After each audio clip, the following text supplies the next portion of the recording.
A felon convicted of financial crimes hired by city schools. As Project Baltimore's Chris Papps explains, North Avenue is now responding to its decision to potentially put sensitive employee information in the hands of an ex-convict.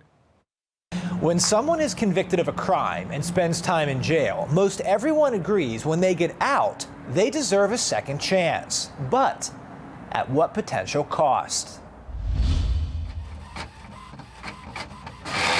July 2017. The U.S. Department of Justice announces a Baltimore County man was sentenced to 36 months in prison, followed by 3 years supervised release, for conspiracy to commit mail and wire fraud, conspiracy to commit money laundering, and falsification of records in bankruptcy.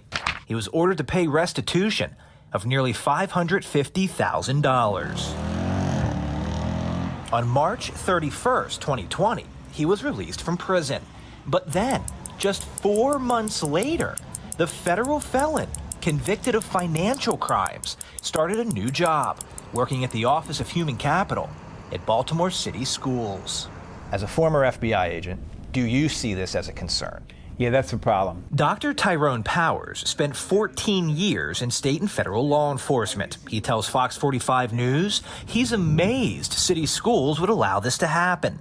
The man, who we are not naming, owned a physical therapy clinic. According to court documents, when it went bankrupt, he started a new business to hide the assets from the bankruptcy court. He then began funneling hundreds of thousands of dollars through that new business. And it should make people uncomfortable, whether they are the employees, whether they are the citizens. It should make them uncomfortable because it says that the vetting process for bringing people in close proximity to this kind of confidential information that could be abused is not being protected adequately. According to City Schools online records, the Office of Human Capital handles hiring, promotions, medical and health benefits, employee records, and retirements. Project Baltimore reached out to city schools, citing concerns that human capital staffers have access to birth dates, addresses, and social security numbers for every city school's employee. North Avenue declined an interview, saying it will not comment on employment matters, but said in a statement, once hired, staff members are only provided access to personal or personnel records necessary to complete assigned duties.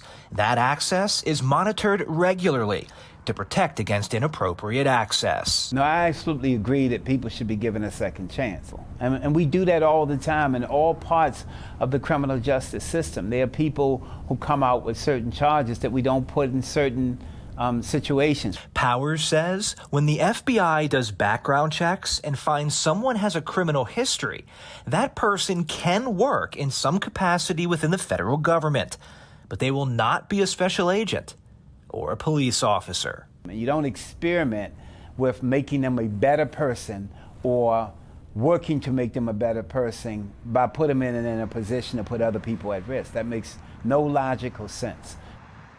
The man City Schools hired didn't just have a federal restitution to pay of about $550,000.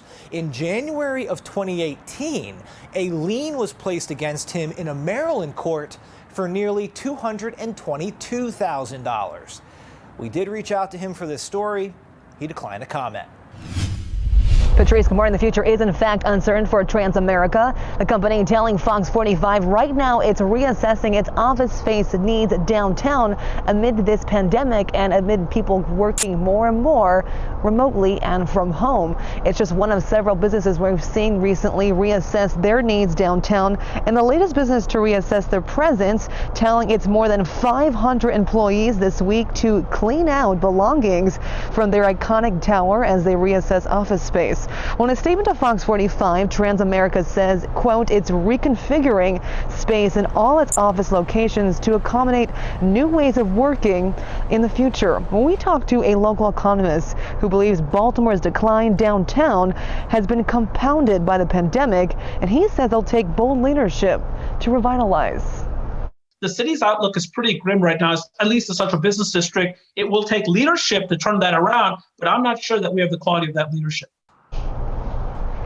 The list of businesses leaving has grown longer since March, including stores, if you recall, like the iconic Barnes & Noble downtown, as well as others too. Now, Fox 45 News reached out to Councilman Eric Costello, who represents downtown, as well as Mayor Brandon Scott, asking both of them what's being done now to retain or attract new businesses. So far, we have not received a response from either of them. While Transamerica did tell Fox 45 they are leaving the door open for some of their employees to possibly return back to their downtown office space. They did know, though, that would be as soon as this July. We're also told by them that their lease ends this coming fall. Baltimore restaurants tonight, but some owners believe the city didn't go far enough. Jeff Abel is live tonight with reaction for us. Jeff?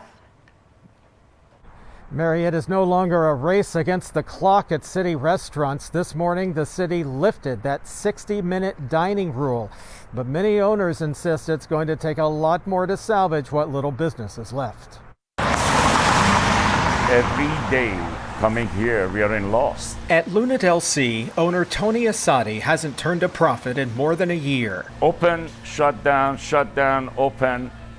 That created, we did it what, 2-3 times? For the past few weeks, the city ordered restaurants to say goodbye to their patrons just 60 minutes after saying hello. Heaven forbid, if you want to eat dessert, no way. You definitely got to take your entree and your dessert together home. But today, the city dropped the restriction allowing diners to spend no more than an hour in restaurants. The mayor says the city's positivity rate has dropped by 58%. And what we saw a significant improvement, we relaxed restrictions in a significant manner. There is no science behind it. There is no logic behind it, as far as I'm concerned. With the numbers dropping, some owners can't understand why the city hasn't allowed restaurants to increase capacity, which remains at 25%. We do have requests for party of 30. I cannot legally book that because I'm in the city of Baltimore. We're ready for 50%. We think we think we can open safely at 50%. Charlie Jurdy, who owns several city restaurants, has watched business boom at county restaurants where the restrictions are far less severe. You want to err on the side of caution, but it just seems a little strange that right over the border of the county city line, we can't do more than 25%. Well, the city also lifted restrictions today on live performances, on many sporting events, and on fitness classes.